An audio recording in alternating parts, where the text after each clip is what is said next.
아래다 와. Halo guys, selamat datang lagi di channel ini bersama gue, Reborn. Buat yang baru gabung, jangan lupa dibantu like dan di subscribe ya.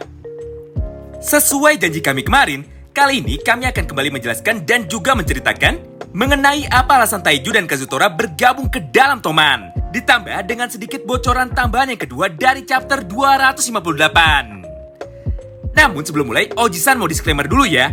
Pembahasan ini sudah sering sekali kami angkat berkali-kali mulai dari bulan Desember tahun lalu.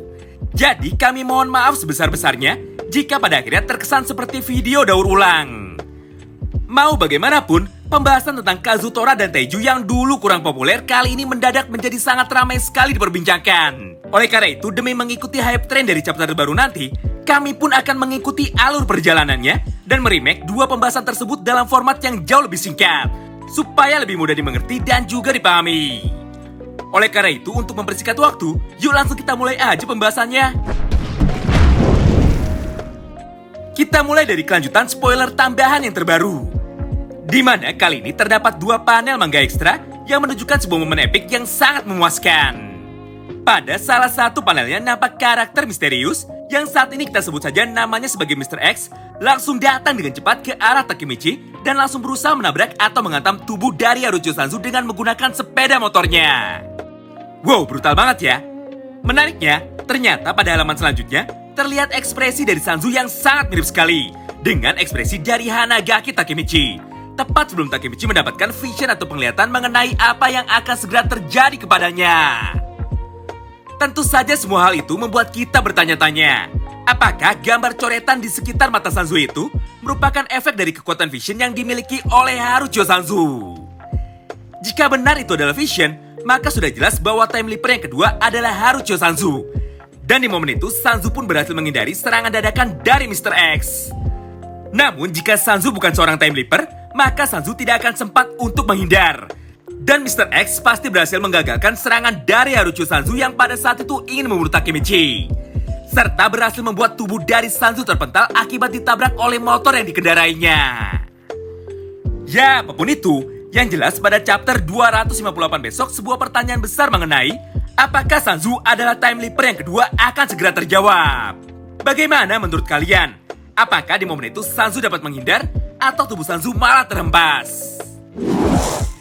Selanjutnya kita masuk ke poin pembahasan singkat yang kedua. Walaupun belum jelas siapakah sebenarnya karakter yang datang pada chapter 258, namun kali ini kami akan menjelaskan beberapa alasannya kenapa Taiju atau Kazutora bisa datang ke medan tempur ini melalui dua sudut pandang yang berbeda.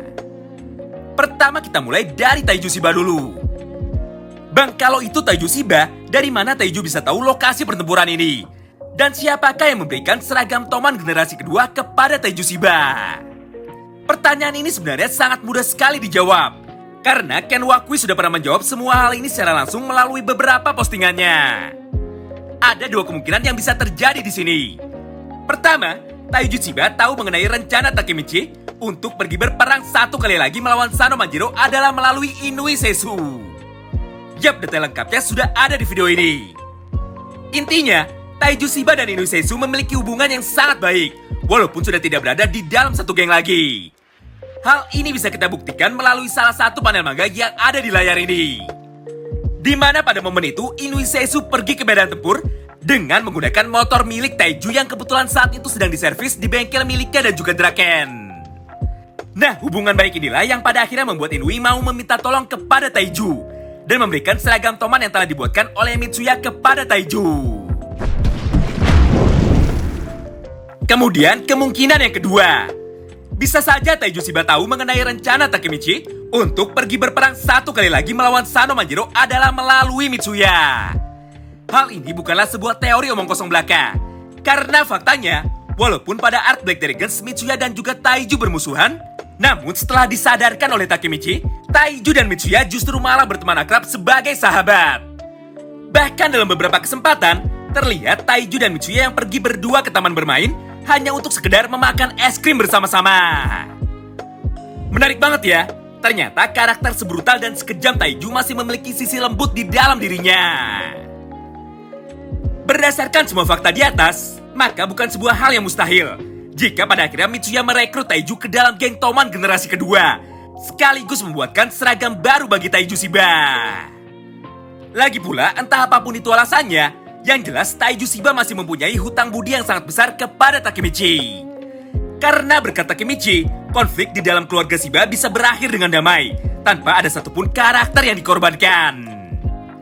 Nah, karena manga ini mau tamat, maka ini adalah satu-satunya waktu yang pas bagi Taiju Shiba untuk membayar semua hutangnya kepada Takemichi.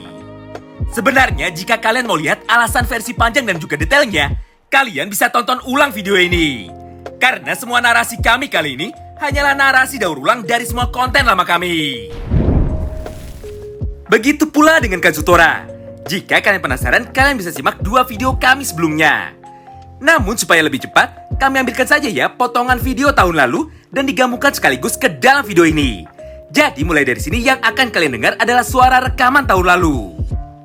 Kita mulai dari pertanyaannya dulu. Jika di chapter 258, ternyata Kazutora lah orang yang datang membantu Takemichi, lalu apa alasannya? Padahal seharusnya Kazutora masih di penjara. Nah, ada sesuatu yang sangat menarik di sini. Jika kita pelajari dan kita cari tahu lebih dalam lagi, ternyata hukum di Jepang itu tidak sama dengan hukum di Indonesia. Di Jepang dan juga Korea Selatan, semua tindakan kriminal yang dilakukan oleh anak di bawah umur atau anak usia 18 tahun ke bawah tidak bisa dihukum atau tidak akan mendapatkan masa hukuman tetap seperti orang dewasa pada umumnya. Hal ini bisa kita lihat dari potongan pernyataan singkat berikut. Selama ini, usia di bawah 20 tahun masih dikeluarkan dari hukuman pidana. Semua anak di bawah usia dewasa akan dihukum atau masuk ke tahanan rumah anak nakal dan tidak dipenjara, termasuk anak yang melakukan tindak kriminal pembunuhan. Sebagaimana tercatat dan diatur dalam Undang-Undang Kepemudaan Juvenil. Atau jika kita sederhanakan, menggunakan bahasa yang lebih mudah dimengerti, artinya seperti ini. Semua anak di bawah umur yang melakukan pelanggaran hukum sampai dengan membunuh tidak akan bisa dipenjara. Sebagai gantinya, mereka akan menjadi tahanan rumah atau masuk ke lembaga rumah tahanan anak yang disebut Juvenile Reform School. Dan ketika anak tersebut sudah berusia 18 tahun, maka akan dilakukan evaluasi ulang. Jika dalam masa rehabilitasi, anak tersebut menunjukkan perubahan perilaku yang baik dan terbukti tidak benar-benar bersalah atas tuduhan sebelumnya, maka ketika usia 18 tahun, anak tersebut akan dibebaskan. Begitupun sebaliknya, jika saat evaluasi hukum dilakukan dan anak tersebut terbukti bersalah, maka dia akan dipindahkan ke penjara dewasa dan akan menjalani hukuman pidana seperti orang dewasa lain pada umumnya. Kesimpulannya, jika ditanya apakah ada harapan bahwa pada bagian akhir cerita ini Kazutora bisa bebas dan akan kembali membantu Takemichi untuk mengalahkan Sano Manjiro, maka jawabannya adalah iya. Jika kita mengacu kepada hukum yang ada di dunia nyata, maka masih ada kemungkinan Kazutora bisa bebas pada usianya yang ke-18 tahun, atau tepatnya pada periode waktu tahun 2008 ini. Nah, itulah penjelasan singkat secara logis mengenai apa alasan Kazutora bisa bebas. Walaupun semua di atas adalah pembahasan tahun lalu, namun nampaknya masih sangat relate bahkan hingga saat ini. Ya, apapun itu, yang jelas bukan sebuah hal yang mustahil. Jika pada akhirnya mereka berdua memutuskan untuk datang ke medan tempur ini demi membantu Takemichi. Kami yakin pada beberapa chapter selanjutnya, pasti Takeyomi akan kembali dimunculkan lagi di dalam manga ini.